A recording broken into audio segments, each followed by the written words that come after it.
No one expects the beginnings of a revolution to sound like music, least of all from the belly of a half-finished cruise ship. Yet when Leah Guerrero first heard what seemed to be a faint, mournful choir echoing through the steel ribs of hull 731, she paused mid-stride, rivet gun hanging from her belt. A second later, she realized the choir was coming from the handheld speakers of a visiting scientist, its ghostly tones threading through the cavernous construction hall the way wind whistles through organ pipes. The scientist, tanned skin, salt-swept hair, clothes that looked perpetually 2 days out of a duffel bag, was leaning against a ladder, eyes closed, listening as though the clamor of welding torches did not exist. The voice memo clipped to his vest read, Dr. Evan Milo, Acoustic Oceanography. Leah, Chief Naval Architect for the Helios Line's new generation of eco-cruise vessels, had been told a consultant from the Marine Acoustic Institute would drop by, but no one had warned her he might conduct impromptu concerts in the assembly shed. She tapped his shoulder. Beautiful, but could you lower it? We're calibrating vibration sensors. Dr. Milo opened his eyes, and the distance behind them seemed to contain a whole archipelago of thoughts. He clicked off the recording, and the mechanical clatter of the shipyard rushed in. Sorry, heard an overtone I hadn't noticed before. An overtone, Leah thought, resisting the urge to roll her eyes. I'm Leah. I'm guessing you're our whale song guy. Guilty. He offered a hand speckled with graphite smudges. Field notes, she suspected. We mapped a blue whale chorus last month. Upper latitude migratory corridor, about 400 nautical miles west of here. The songs have unusual harmonic structures, and I think your new hull might interfere. Her brow arched. She had already fought Helios executives on everything from recyclable decking to waste heat capture. The last thing she needed was proof the hull itself could disturb cetaceans. Interfere how? Amplify certain frequencies. Imagine a giant tuning fork slicing through the migratory highway. Leah's blueprint tablet buzzed with an incoming meeting reminder. I have 6,000 workers and 15 subcontractors breathing down my neck. If you believe this hull stands to hurt whales, give me data, not metaphors. Evan grinned, apparently unoffended. Metaphors are data with edges rounded off, so they don't cut the listener. But fine, let me show you. They climbed a scaffold toward the midship section, where panels of recycled alloy plating curved like enormous petals. Evan's small field computer projected an acoustic model onto the steel. Purple waves washed across silver surfaces, reflecting and refracting along hypothetical paths. Blue whales sing from 15 to 25 hertz, he explained, below human hearing, but the harmonics climb into audible range. Your hull geometry, especially the stepped bulbous bow, creates a cavity resonance here. He tapped a glowing node. Any sound at 22 hertz could double inside it. Leah studied the simulation. Our design reduces drag by 2%. That equates to thousands of tons of fuel saved per voyage. I'm not disputing the drag savings, he said. I'm asking whether 2% is worth detuning an animal older than our species. That line landed harder than she expected. She had devoted her career to sustainable ships precisely because she believed engineering could heal rather than harm. Now the possibility of undermining whales while claiming environmental stewardship felt like betrayal. Let's rerun the model, she said. Include alternative bows we tested early on. Maybe one trades a fraction of drag for acoustic neutrality. Evan's eyebrows lifted. You'll reconsider the geometry? Just like that? If the science holds, she answered. Show me peer-reviewed evidence. I'll show you finite element analysis. Maybe somewhere between them, the truth hums. By week's end, Evan had commandeered a corner of Leah's design office, spreading spectrogram printouts beside her CFD renders. He never stopped humming snippets of whale song, sometimes whistling them like jazz riffs. Her engineers initially smirked, but soon began tapping pen caps in time with the strange rhythms. Leah noticed an odd compatibility between their fields. Evan spoke of frequency, wavelength, resonance, the same language she used to predict vibration in bulkheads. She found herself mapping sonar interference patterns the way she once traced fuel vortices. When he played a 5-minute blue whale phrase through the lab speakers, she overlaid the amplitude curve onto her hull pressure diagram. Peaks of one aligned uncannily with valleys of the other. "It's inverse," she murmured, almost symmetrical negation. Evan spun his chair. "Meaning? Meaning your whales and my hull aren't enemies. They're opposites in a musical sense.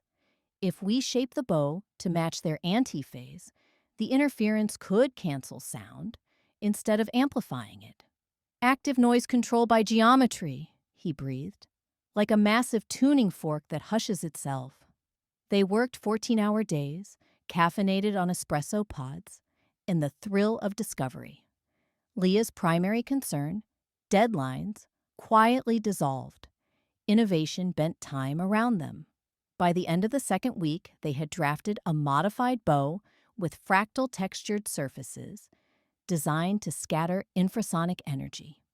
It was futuristic, yet elegant, a mollusk shell fused to a solar sail. But Helios executives were less enchanted.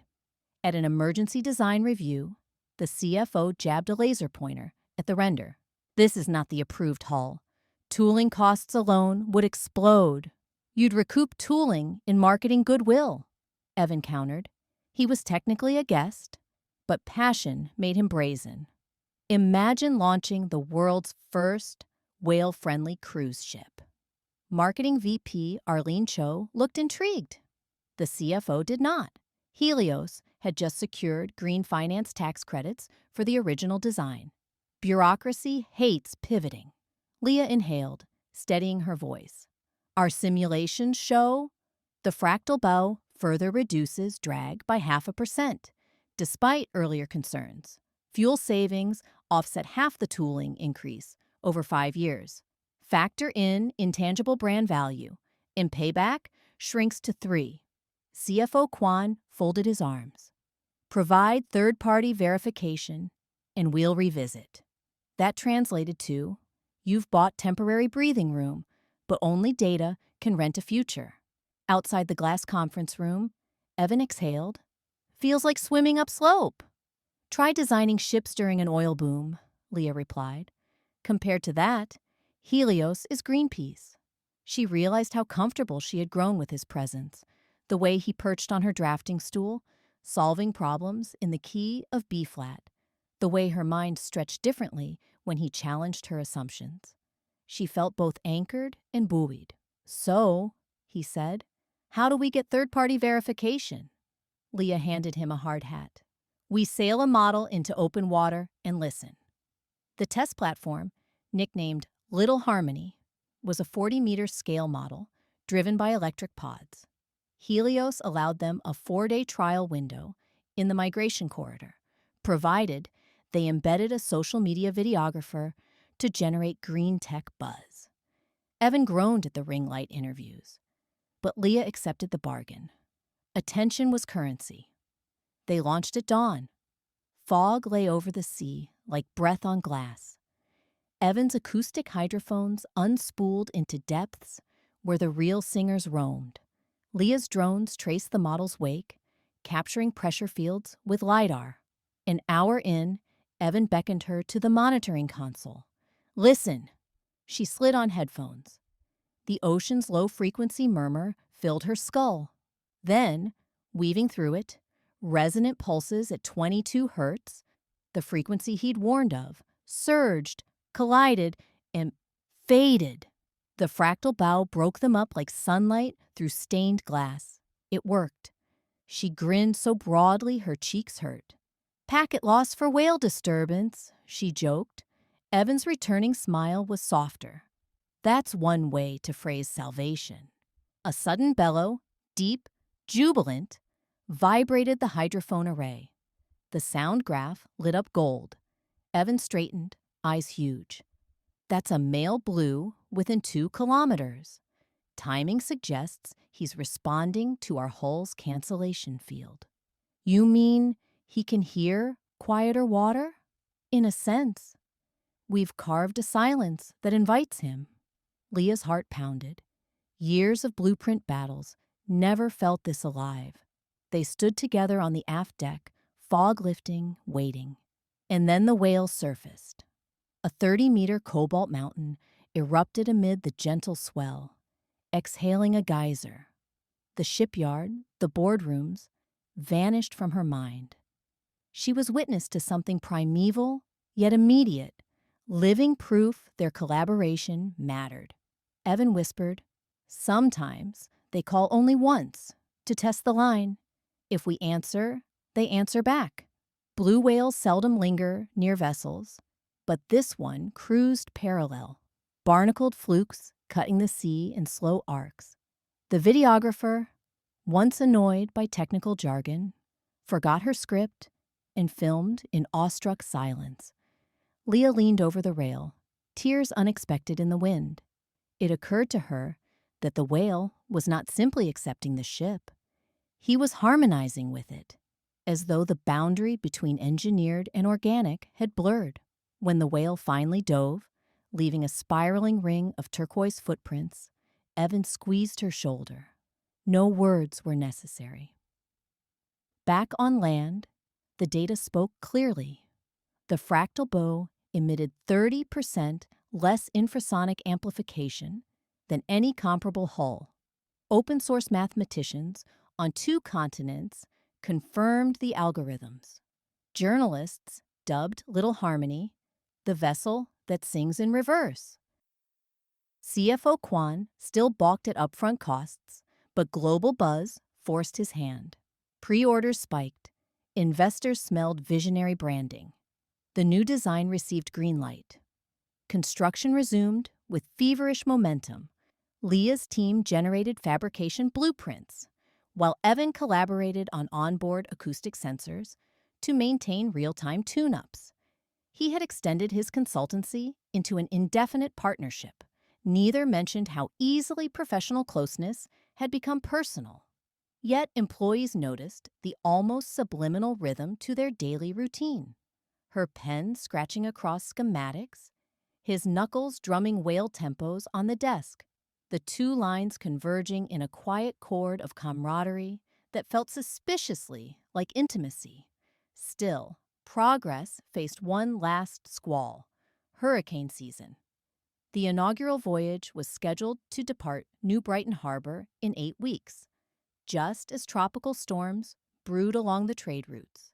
Executives refused to postpone. Stock prices relied on announcements synced to climate summits. To ensure structural resilience, Helios insisted on full-scale sea trials under heavy weather conditions. Leah agreed, no cutting corners now.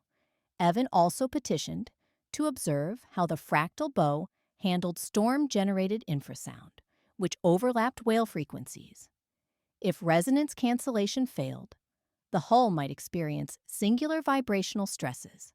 Thus, 4 weeks later, Leah, Evan, and a skeletal crew boarded the finished vessel, christened Celestial Resonance, and steamed south into an Atlantic depression that looked like a coiled leviathan on satellite imagery. The first 2 days, seas built from 2 to 5 meters, easily manageable. Leah paced the bridge, analyzing strain gauge telemetry. Even quartering swells, notorious for side loads, failed to ruffle the bow's harmony. Evan monitored hydrophone feeds. The ocean below growled like distant thunder, yet the hull responded with muted counter-chants. On day 3, the depression intensified. 15-meter walls reared under slate skies. Salt spray blasted bridge windows. Leah ordered speed, reduced to maintain heading without overburdening propulsion pods. Celestial Resonance rode the crests like an outsized surfer, carving valleys with surprising grace. Until 4:23, when a transient vibration fluttered through the deck, barely perceptible, but enough to jolt Leah awake in her cabin. She hurried to sonar control. Evan was already there, headphones on, brow furrowed. "Hear that?" he asked, sliding one ear cup aside. She listened. A low, rising moan, not wail, not storm, but the ship herself, singing a note that wavered like brushed cymbal. "Resonant coupling," he said. A rogue frequency slipped past the cancellation algorithm. "Location?" He circled a region on the spectral plot. "4 starboard stringer, deck 3. If it builds, metal fatigue could accelerate." Leah marched to the structural console. Sensors confirmed a minor stress spike. "We'll deploy damping mass." She keyed instructions to release smart ballast pods, tungsten spheres on rail tracks, into the affected compartment, altering local inertia. Minutes ticked. The hull moan dipped, then steadied. Outside, wind howled at 60 knots. Leah checked the updated graph. Better. But Evan's expression stayed tense. "Atmospheric infrasound overlaps with this rogue. We canceled one overtone, but the storm adds new ones." "Solutions?" He hesitated. "We could actively play antiphase tones through the hull speakers. Essentially, turn the ship into a giant subwoofer." "That's untested." "So is everything here." She weighed risk. If they did nothing, micro cracks could bloom. "Do it!" Evan's fingers flew, programming the acoustic array. A thrumming vibration coursed through bulkheads, deeper than audible, felt in bone. The hull's earlier moan met these new pulses and flattened into silence. The bridge intercom crackled. "Architect, oceanographer, whatever you pair are doing, keep doing it. Pitch and roll just leveled out a half degree." Leah exhaled. Evan leaned back, exhausted. Their eyes met, acknowledging their unspoken fear and relief. She laughed, an absurd, giddy sound amid Gale's fury. He laughed too. When dawn cracked the cloud wall, the storm weakened. Celestial Resonance, scratched by salt but unbroken, sailed into peach-colored calm. Dolphins escorted her bow. Seabirds wheeled overhead, sharing the sky like confetti. The maiden passenger voyage launched 2 months later, under clear skies, timed with the International Climate Accord Summit. Reporters, diplomats, and a dozen select tourists mingled on the sun deck, sipping kelp-filtered cocktails. Several of Evan's graduate students set up listening stations so passengers could hear live whale transmissions. Children lay on deck chairs, eyes closed, following subaquatic symphonies through bone conduction headphones. Leah watched from the bridge wing. She thought of the early days when sustainable cruise ships sounded like oxymorons, when colleagues dismissed her recyclable composites as hippie tinkering. Now her blueprint had become a floating reality that sang alongside giants of the deep rather than over them. Evan joined her, formal in a navy blazer that did little to tame his salt-wild hair. "Diplomats want a private tour," he said. "But first, listen." He handed her a headset. A chorus blossomed. Several blue whales, overlapping in descending patterns, then ascending counterpoint. She recognized the intervals from his early recordings, yet there was something new. A faint reflection, almost like an echo, but smoother, synchronized with the ship's own signature tone. "They're duetting with us," he whispered. "The hull projects a standing wave that invites conversation." "So, the cruise becomes a choir," she murmured. Emotion swelled like tide. She realized tears pooled again, but she let them. Evan cleared his throat, suddenly shy. "Music without words can still be a proclamation. I, wondered if after the summit you'd join our institute as visiting fellow. Divide time between designing ships and studying songs. Harmony and blueprints and waves. She stared at him, heart quickening. Partnership, professionally and perhaps personally, unfolded like twin sails catching the same wind. Only if the Institute accepts co-appointments, she said, because I'll be teaching your engineers about fluid dynamics. His grin was genuine enough to eclipse the sun. Deal. They shook hands, both aware they were shaking free of old boundaries, writing new charts. Months later, nights at sea found Leah standing on Celestial Resonance's bow, eyes closed, feeling vibrations through titanium deck plates. Sometimes Evan stood beside her, sometimes not, but the unspoken connection thrummed constant. Beneath them, whales threaded their labyrinthine routes, voices traveling hundreds of miles, intersecting into chords older than ice. She had once thought architecture was about resisting forces, water, wind, corrosion. Now she understood it could be about listening, shaping silence, leaving space for others to speak.